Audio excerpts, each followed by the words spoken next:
one thing that I love about stories that I want to mention is what I like to call stickers. And I call them stickers because they stick in people's minds. And what it is it's a way for you to kind of stay top of mind without people necessarily having to hear about you or your business.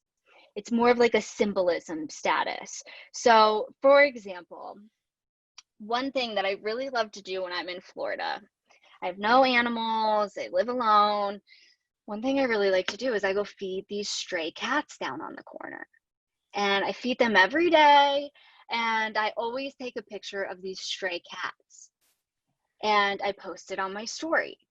Well, the next thing you know, I don't know if you remember that football game where the black cat ran on the Yeah. field. Hmm. So I literally got 20 plus messages of people sending me a picture of this cat when this was happening.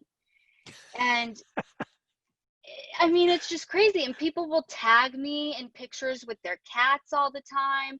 So, what I love about this is they're thinking of my business and me.